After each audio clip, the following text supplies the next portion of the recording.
सारी उम्र उसके पास कम होती है और उस सारी उम्र को कम सीखने की जो होता है, जो जिसको सीखने का हमेशा अवसर मिलता है, तो उसके लिए एक ही केवल रास्ता है जो हमारे को इंटेलिजेंस बनाएगी, जो हमारे को बताएगी कि हम बेवकूफ़ 5 साल पहले ही थे। वो हमारे संस्कार, वो हमारा बिहेवियर, वो हमारा समर्पण, वो हमारा दूसरे के प्रति सम्मान, ये हमारा बेस है। जितनी मर्जी टेक्नोलॉजी बदल जाए, अगर हम किसी से इज्जत और सम्मान के साथ बात करेंगे ना, अगर हमारे संस्कार अच्छे होंगे, हमने अपनी संस्कृति से कुछ सीखा होता, तो ये सारी जितनी बदलती हुई टेक्नोलॉजीज हैं, हम सबके साथ अलाइन हो जाएंगे। अलाइन होने का मतलब सबके साथ समन्वय कर लेंगे। लेकिन अगर यही हमारे पास नहीं है, इसलिए जिस समय मैं स्कूल्स में जाता हूँ तो कहता हूँ कि टेक्नोलॉजी के साथ पढ़ाना जरूरी है, कि पीछे नहीं रह सकते। टेक्नोलॉजी किसी का इंतजार भी नहीं करती, वो चलती रहती है। तो हमारे को इन सब चीज़ों की ज़रूरत है जो हमारे को दिखाया गया। हमारे को साइंस की लैबोरेटरीज की ज़रूरत है, आर्टिफिशियल इंटेलिजेंस की ज़रूरत है, इस सब की ज़रूरत है हमारे को। लेकिन इन सबसे ज़्यादा महत्वपूर्ण चीज़ क्या है कि हमारे विद्यालय, हमारे शिक्षक हमारे बच्चों को क्या संस्कार देते हैं। आजकल बच्चों में होते ना पेशेंस पावर कम है, सुनने की क्षमता कम है। सुनना चाहिए, क्योंकि अगर कोई व्यक्ति सुनता ही ना, कुछ सुनाना शुरू करो ना, हम सब लोग, हम कभी कभी हमें कहता हूँ कि अब जो पेरेंट्स हैं ना, वो भी थोड़े से सुविधा भोगी हो गए। सॉरी, जो पेरेंट्स हैं आजकल वो मेरे बच्चों के बराबर ही हैं, क्योंकि उनके बच्चे वो मेरे ग्रैंड चिल्ड्रन के बराबर हो गए। तो पेरेंट्स भी सुविधा भोगी हो गए। हम लोग जब छोटे होते थे तो अगर खाना नहीं खाना होता तो माँ प्यार भी करती थी, थोड़ा थप्पड़ भी लगाती थी, घुमाती भी थी, सब तरीके से हमने भी देखा। हमारी पत्नी भी हमारे बच्चों के करती। तो आजकल बच्चे अगर खाना नहीं खा रहे तो माओ को मेहनत करने की जरूरत नहीं पड़ती कि उसके पीछे दौड़ें, उसको प्यार से और जबरदस्ती खाना खिलाएं। उनके पास एक सबसे अच्छी डिवाइस आ गई है कि बच्चे के सामने कार्टून लगाकर रख देते कि खा लो गप। तो वो भी हम सुविधा हो गई। तो पेरेंट्स को भी इस बात के लिए सोचना। देखिए, जिस समय कुर्सी के 4 पहिए हैं, जहाँ जिस भी हम सब लोग बैठे ना, तो 4 पहिए हमारी कुर्सी। इस 4 पहिया के एक पहिया हम बच्चा हमारा, दूसरा पहिया पेरेंट्स, तीसरा पहिया टीचर्स और चौथा पहिया मैनेजमेंट। अब इनमें से चारों में से एक भी चीज कमजोर होगी तो कुर्सी गिर जाएगी। तो केवल स्कूल के टीचर्स की और उसकी मैनेजमेंट की जिम्मेवारी नहीं है, पेरेंट्स की भी उतनी जिम्मेवारी है कि हम बच्चों के साथ कैसे, उनको कैसे समझाएं, उनके साथ कैसे उनको, जैसे मैंने बोला एक शब्द इस्तेमाल किया, अलाइनमेंट कैसे करें।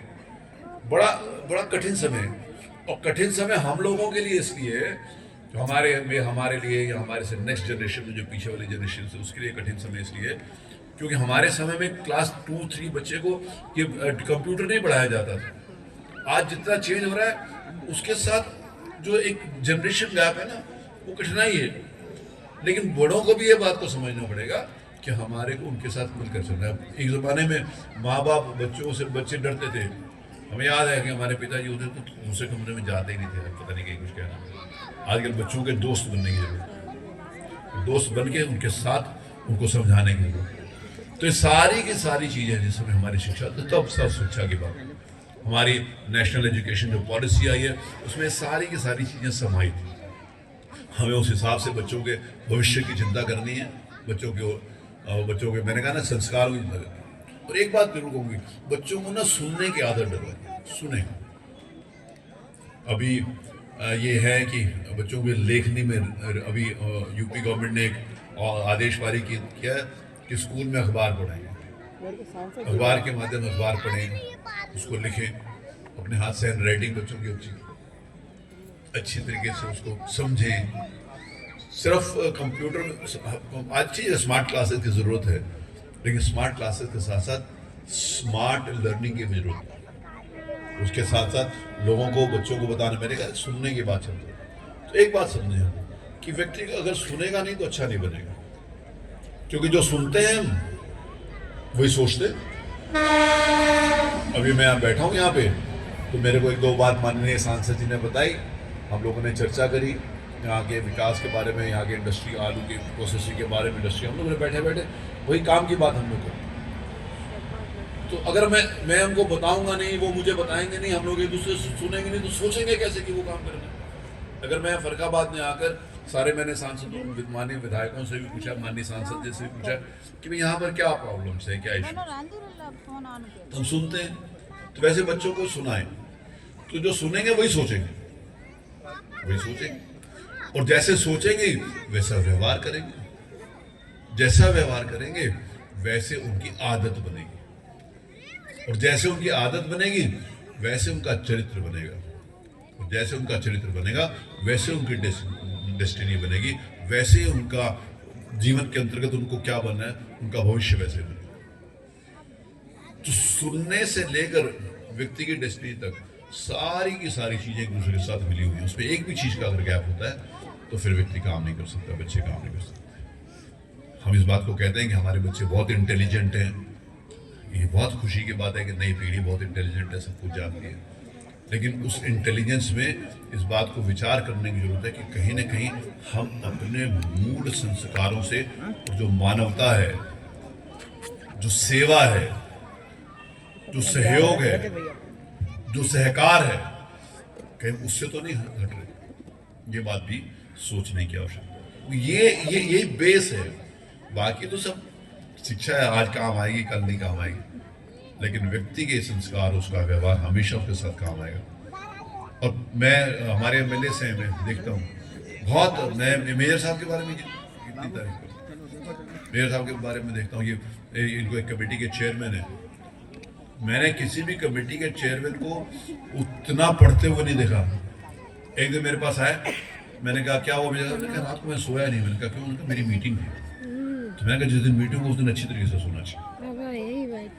इतना मतलब इन्वॉल्व रहते हैं, कहने का मतलब अपने काम में वो इन्वॉल्वमेंट, वो जहाँ कहीं भी वो इन्वॉल्वमेंट उनका परिणाम के रूप में उनकी कॉन्स्टिट्यूंसी में दिखता है। क्योंकि जैसा मैंने कहा ना, जैसा व्यवहार होगा, जैसे सोचेंगे, जैसे काम करेंगे वैसा व्यवहार होगा। पब्लिक इंटरेस्ट के अंदर मैंने सुशील जी के बारे में बताया, मैंने नागेंद्र जी के बारे में बताया। यहाँ पर मंच पर एक मेरे भतीजा भी कहूँगा, श्री राहुल बच्चा सोनकर भी उपस्थित है यहाँ से, बिजनौर से एमएलए, इनके पिताजी श्री काला बच्चा सोनकर थे। उन्होंने जब आंदोलन किया तो हम भी उनके साथ। और फर्रुखाबाद का, मैंने अभी रास्ते में बता रहा था कि फर्रुखाबाद का मेरा बड़ा मजबूत रिश्ता है। उन्होंने कहा क्या रिश्ता? मैंने कहा मैं 3 बार फर्रुखाबाद जेल में रहा। उन्होंने कहा यार ये भी कोई रिश्ता हुआ? तो मैंने कहा नहीं, मैंने कोई अपराध नहीं किया था। वैसे राम जन्मभूमि में एक बार पहले रहा। मेरे पिताजी क्योंकि संघ के चालक थे तो उनके ऊपर एनएसए लगी थी, तो फिर उनके उसमें हम लोगों ने आंदोलन किया था तो आए थे। दूसरी बार मैं 6 दिसंबर के जिस समय ढांचा गिरा तो फिर मुझे कानपुर से गिरफ्तार करके यहाँ पर फर्रुखाबाद लाया गया था। और तीसरी बार जिस समय राहुल बच्चा के, मेरे को उनके राहुल बच्चा के फादर के नाते से याद है कि जब उनके साथ उनकी हत्या हुई थी तो हम लोगों ने आंदोलन किया था। तो तीसरी बार फर्रुखाबाद। जनरली यहाँ पर बड़े अपराधी आते होंगे, लेकिन मेरे जैसा कोई छोटा मोटा आदमी भी कभी कभी आ जाता है। तो और जेल में ना बहुत कुछ सीखने को भी मिलता है, दूसरा कोई काम होता नहीं, तो आप वहाँ पर भी बहुत कुछ सीखते हो। इसका ये मतलब नहीं है कि आप जेल जाने की तैयारी करो सीखने के लिए, उसमें किसी को जाने की जरूरत नहीं है। पहले टाइम में और अब टाइम में बहुत फर्क है। तो लेकिन मैंने पता फर्रुखाबाद से मेरा ये भी, मैं सभी लोगों से एक जरूर कहूँगा कि we have to be good human being. हम एक अच्छे इंसान बनेंगे, इस समय एक अच्छे इंसान बनेंगे तो ये शिक्षा, ये संस्कार, ये हमारी जो संस्कृति से जो कुछ हमने पाया, तब ये असली स्वरूप के अंतर्गत हमारे को सहयोग करेगी और समाज में हम समाज के लिए काम कर सकेंगे। क्योंकि मनुष्य का एक ही काम है कि अपने लिए केवल अपने लिए नहीं जीना, अपने लिए जिएगा तभी दूसरों के लिए जिएगा, कि बाकी अन्य सारे प्राणी सिर्फ अपने लिए जीते हैं। मनुष्य एक ऐसा है कि उसको मनुष्य रूप में इसलिए जन्म मिला है कि वो अपने साथ समाज के लिए भी जीता है। और जो व्यक्ति समाज के लिए नहीं जीता उसको पूर्ण मनुष्य नहीं कहेंगे। मुझे तो विश्वास है कि डीपीएस से शिक्षा प्राप्त करके बच्चे अच्छे संस्कारों के साथ बहुत ऊंचाइयों के ऊपर पहुँचेंगे।